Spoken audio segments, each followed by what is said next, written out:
Pier en Marieke's jongezoon. Een jongen en een famke, heel gewoon. Wat je thuis op boten door. Binnen krijgt leek als een oor. Maar toch had ze me klaar. Ja, heel speciaal. Fratsen, elke rij, kom maar mooi. Fratsen, elke rij, kom maar mooi.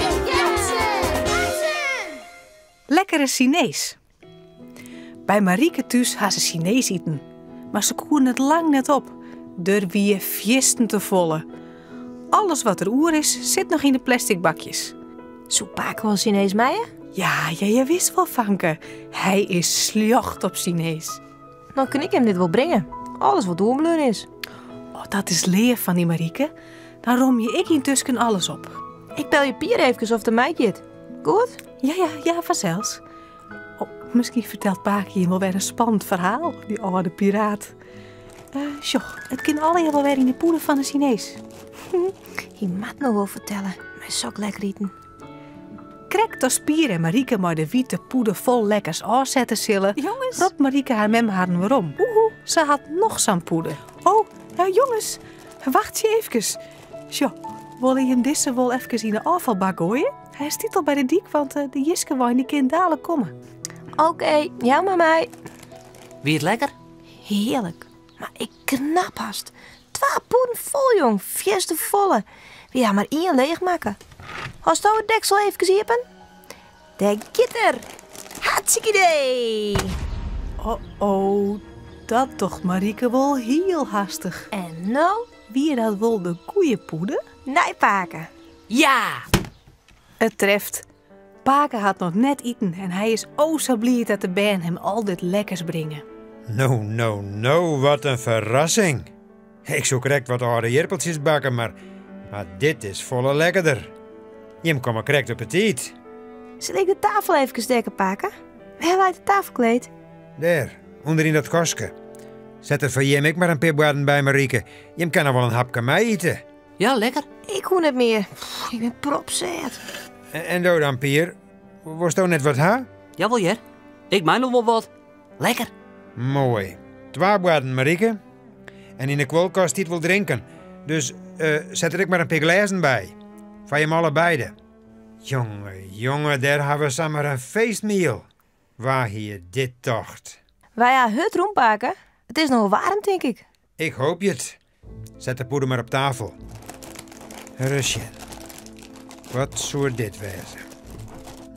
Net zo volle leuk. Dit bakje is zo goed als leeg. Nou, dan is er maar.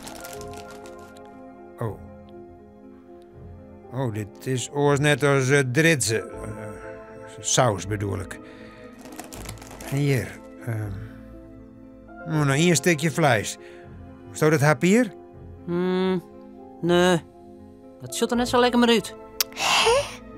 Hoe kan dat nou? Nee, Pier, jongen, haast gelijk. Een soort is het net. Maar er zit nog meer in de poeder. Hier is nog een bakje. Nog een lepel vol ries met wat smurrie. Pier en Marieke. Ik leeuw je hem mee te fitter, hè? Nee, paken, wie je net? Apenkappen dat je hem binnen. Ik begreep er niet van. Ik wel. Kom mij, Marieke, draven. Voordat de Jiske-auto er is. Oh, nee! Jiske-auto? Sa hup als ze kinderen vleenen Pier en Marieke het dorp weer terug. Waarom naar de eigen stritten? Misschien is het nog net te let. De Jiske-tonnen zitten nog. Gelukkig. Leeg. Oh nee, wat nou? Waar zou de Jiske-auto wezen? Wat was dan? Was het daar nog uitklauwen? Nou, dan hoor ik het net meer. Wie moet weer om de paken? Kun je het hem uitlezen? Oh, wat sneu nou. Maar je hing in de poortjes, stappen Pier en Marieke even letter weer bij Pakers door de door. Het roept lekker in Pakers in fletje. Hij is on het bakken.